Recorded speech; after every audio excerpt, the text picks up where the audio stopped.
विजय देवरकोंडा का एक स्टेटमेंट जिसमें उन्होंने कहा कि ट्राइबल्स बेसलेसली ऐसे ही लड़ते रहते थे, इस स्टेटमेंट ने एक स्पार्क कर दी है कंट्रोवर्सी। इसी रिस्पेक्ट में सिर्फ एफआईआर नहीं हुई है बल्कि उन पे SC ST prevention of atrocities act भी लगाया गया है, जिसके तहत हमारा ये जो पूरा केस स्टडी है वो हो जाता है इंपॉर्टेंट, क्योंकि हम इसको यूज कर सकते हैं गवर्नेंस, इंडियन पॉलिटी और एथिक्स की एस्पेक्ट में। तो उसी रिस्पेक्ट में अगर आप एक यूपीएससी एस्पिरेंट है तो बने रहिए मेरे साथ इस सेशन के अंत तक, क्योंकि हम एक एक चीज को यहाँ डिकोड करने वाले हैं एज टू ये कंट्रोवर्सी कैसे हुई, इस पर्टिकुलर कंट्रोवर्सी पे रो में डेवलपमेंट क्या है, एंड अभी टुवर्ड्स द एंड हम यहाँ पे क्या क्या और एक्सपेक्ट कर सकते हैं। क्योंकि अगर हम कल्चर को देखें, अगर हम फिल्म सोसाइटी को देखें, अगर हम सेलिब्रिटीज को देखें, तो वो हमारी जो सोसाइटी है उसका एक मिरर है, एंड अगर उस ही मिरर पे थोड़ा बहुत दाग आ जाए तो फिर पूरी सोसाइटी पे एक गलत मैसेज जा सकता है। तो उसी रो में मैं नंदिनी आपके लिए लेट्स क्रैक यूपीएससी सीएससी पे ये पर्टिकुलर केस लेकर के आई हूँ, जिससे करंट अफेयर्स के साथ साथ आप अपनी एक ओपिनियन बिल्डिंग कर पाए और साथ ही साथ एक सब्सटैंशिएट करने के लिए केस स्टडी भी ले पाए। तो आपको करना बस यही है कि मेरे साथ इस सेशन के अंत तक बने रहना है, जिसके वाया आप ये जो पूरा केस है वो मेरे साथ डिकोड करो। तो चलिए जानते हैं कि ये जो केस है वो किस बारे में है। तो एक कंप्लेन फाइल कर दी गई है विजय देवरकोंडा के against SC ST prevention of atrocities act के तहत, which was by ST community leader on the remark जो कि विजय देवरकोंडा ने अपने एक मूवी के प्रमोशनल इवेंट में दिया था।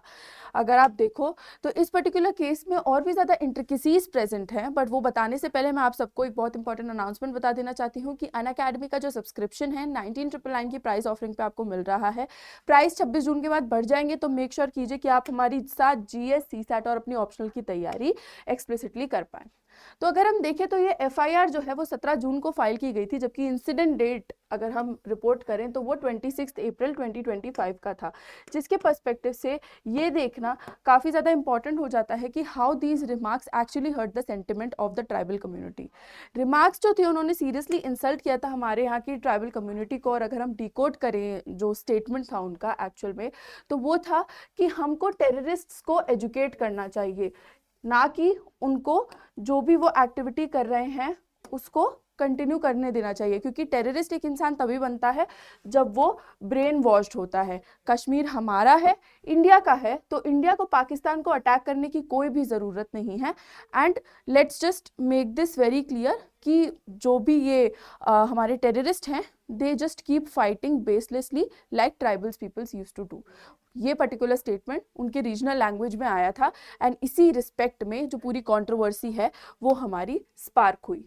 हालांकि इस सब के बाद काफ़ी ज़्यादा बैक एंड फोर्थ हुआ, ऑफ कोर्स केस भी फाइल हो गया, तो उस पर फिर एक्टर विजय देवरकोंडा ने क्लैरिफिकेशन दिया अपने ट्विटर अकाउंट पे, अपने एक्स अकाउंट पे, स्टेटिंग कि उनका कोई भी इंटेंशन नहीं था किसी भी कम्युनिटी को हर्ट या टारगेट करने का, स्पेशली द ट्राइबल्स। अगर मिसअंडरस्टैंडिंग हुई है तो उसके लिए उनको खेद है, एंड उनका एम जो था वो प्रिसाइजली सिर्फ पीस, प्रोग्रेस और टुगेदरनेस को प्रमोट करने का था, ना कि डिवीजन को। हालांकि जो भी हुआ वो मेरी रिस्पेक्ट में अगर किसी को भी हर्ट करता है तो I am really very sorry for that.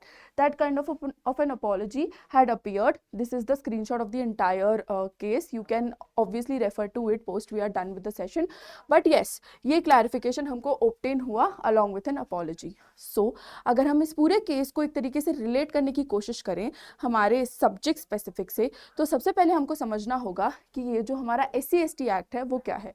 तो जो शेड्यूल्ड कास्ट और ट्राइब का प्रिवेंशन ऑफ एट्रोसिटीज एक्ट है 1989 का, ये हमारा प्रिवेंट करता है caste based insults, humiliation, violation, denial of dignity, social exclusion और harassment, and it also ensures कि स्पीडी जस्टिस मिले via special courts, dignity protected रहे, सिर्फ फिजिकल सेफ्टी नहीं। और ये इसीलिए रेलेवेंट हो जाता है हमारे हमारा जो यूपीएससी का पेपर है एथिक्स का, उसके साथ। अगर आप देखो तो सेलिब्रिटीज की एक बहुत ही ज़्यादा मॉरल ऑब्लिगेशन और social responsibility towards the society काफ़ी ज़्यादा बढ़ जाती है। तो इसी रिस्पेक्ट में focusing on this particular aspect was something that I felt was very very necessary, क्योंकि हमारे आर्ट एंड कल्चर जो हैं they are the reflection of the society. अगर ऐसा रिफ्लेक्शन रहेगा धुंधला गंदा सा, तो ऑफकोर्स जो सोसाइटी है वो भी अच्छे से फ्रूट आउट नहीं होगी।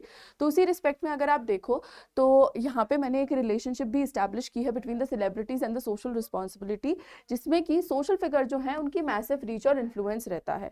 वर्ड्स के हमेशा कॉन्सिक्वेंस होते हैं, इसीलिए हम बोलते हैं कि हमेशा हमें जो है वो तोल मोल के बोलना चाहिए। तो इसी रिस्पेक्ट में अगर आप देखो तो एक क्वेश्चन यहाँ पे आपका एथिक्स में आ सकता है, which is should celebrities be legally liable और morally accountable for public remarks.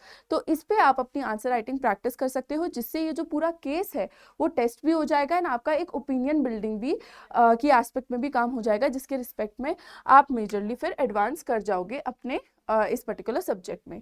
अगर हम देखें तो there is another aspect of free speech versus accountability, जिसमें article 19(1)(a freedom of speech हमें स्पीच की फ्रीडम तो देता है, लेकिन उसके साथ रीजनेबल रिस्ट्रिक्शन भी लगाता है in terms of public order, morality and rights of others. तो इस सब रिस्पेक्ट में अगर हम देखें तो क्या ये सेंसरशिप सही है?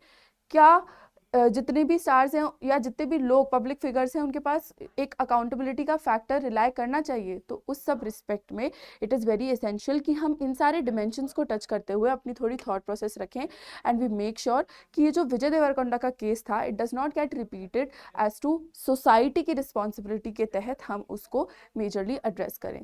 क्योंकि अगर हम ये पूरे केस को इन अ नटशेल देखें तो विजय का जो केस था it's not just about one actor या फिर वन रिमार्क, ये था नेशन की लर्निंग के प्रति, जिसमें हमें ये सीखना चाहिए कि we need to respect all people equally regardless of their race, caste, sex, creed, whatever. ठीक है, आज़ादी के 75 साल बाद भी अगर हम देखें, अगर ट्राइबल्स के बारे में ऐसी बात की जा रही है that they were the senseless fighters, तो I am very afraid and I am very sad to inform you कि ट्राइबल्स का एक बहुत ही बड़ा योगदान रहा है हमारी पूरी सोसाइटी के डेवलपमेंट में एंड इवन टुडे जो हमारे रिसोर्सेज हैं उनको कंजर्व करने में एक बहुत बड़ा रोल वो प्ले करते हैं। तो this is my such perspective जो कि इस पूरे केस में एग्जिस्ट करता है, specially with respect to the tribals.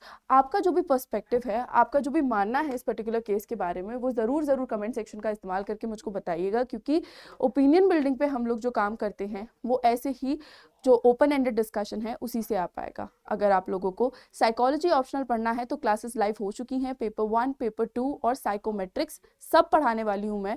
तो प्लेटफॉर्म पे आप आज ही जुड़िए, जिससे कि आपका ऑप्शनल जो है वो क्लियर हो जाए। एंड उसी रिस्पेक्ट में अगर आपको कोई भी कोर्स खरीदना है फॉर दैट मैटर, आप यूज़ कर सकते हैं कोड NST लाइव एंड इस QR कोड को भी स्कैन कर सकते हैं, जिसके वाया आप मेरे टेलीग्राम पे जुड़ सकते हैं। सो यस, आज के लिए और इस केस के लिए इतना ही। आप जुड़े रहिए इस चैनल के साथ ताकि आपको आपके एग्जाम के जो रेलेवेंट है वो कई सारा करंट अफेयर्स मिले, जिससे कि आप अपनी स्टडीज़ को, आप अपने आंसर्स को काफ़ी ज़्यादा बेहतरीन तरीके से लिख पाएँ। So yes, with this is me Nandini, your educator for the day, signing off. Hope you liked the session, and if you did, then please do not forget to like, share, comment and subscribe to our channel. Let's crack UPSC CSE. Okay, bye bye, take care.